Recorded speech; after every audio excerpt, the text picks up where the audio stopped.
बूढ़ी गिद्ध की सलाह। एक बार गिद्धों का झुंड उड़ता उड़ता एक टापू पर जा पहुंचा। वह टापू समुद्र के बीचों बीच स्थित था। वहां ढेर सारी मछलियां, मेंढक और समुद्री जीव थे।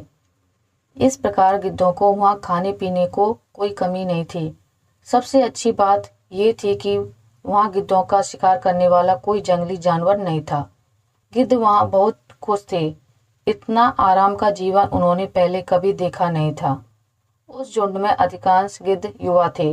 वे सोचने लगे कि अब जीवन भर इसी टापू पर रहना है, यहाँ से कहीं नहीं जाना, क्योंकि इतना आरामदायक जीवन कहीं नहीं मिलेगा। लेकिन उन सबके बीच में एक बूढ़ा गिद्ध भी था। जब वह युवा गिद्धों को देखता तो चिंता में पड़ जाता। वह सोचता कि यहाँ के आरामदायक जीवन का इन युवा गिद्धों पर क्या असर पड़ेगा। क्या ये वास्तविक जीवन का अर्थ समझ पाएंगे? यहाँ इनके सामने किसी प्रकार की चुनौती नहीं है। ऐसे में जब कभी मुसीबत इनके सामने आ गई तो ये कैसे उसका मुकाबला करेंगे? बहुत सोचने के बाद एक दिन बूढ़े गिद्ध ने सभी गिद्धों की सभा बुलाई। अपनी चिंता जताते हुए वह सबसे बोला, इस टापू में रहते हुए हमें बहुत दिन हो गए हैं। मेरे विचार से अब हमें वापस उसी जंगल में चलना चाहिए जहाँ से हम आए हैं। यहाँ हम बिना चुनौती का जीवन जी रहे हैं। ऐसे में हम कभी भी मुसीबत के लिए तैयार नहीं हो पाएंगे। युवा गिद्धों ने उसकी बात सुनकर भी अनसुनी कर दी। उन्हें लगा कि बढ़ती उम्र के असर से बूढ़ा गिद्ध सठिया गया है, इसलिए ऐसी बेकार की बातें कर रहा है। उन्होंने टापू की आराम की जिंदगी छोड़कर जाने से मना कर दिया। बूढ़े गिद्ध ने उन्हें समझाने की कोशिश की। तुम सब ध्यान नहीं दे रहे कि आराम के आदी हो जाने के कारण तुम लोग उड़ना तक भूल चुके हो। ऐसे में मुसीबत आई तो क्या करोगे?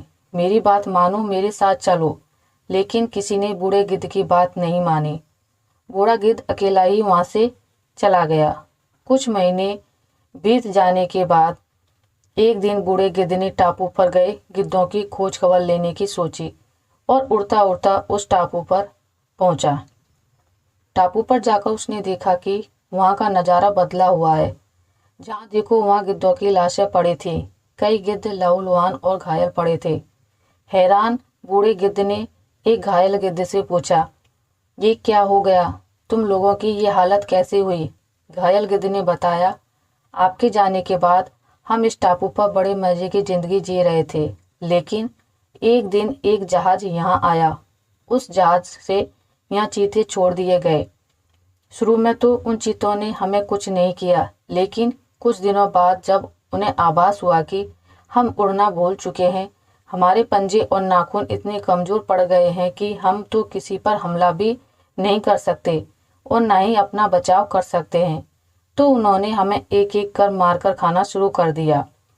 उनके ही कारण हमारा ये हाल है।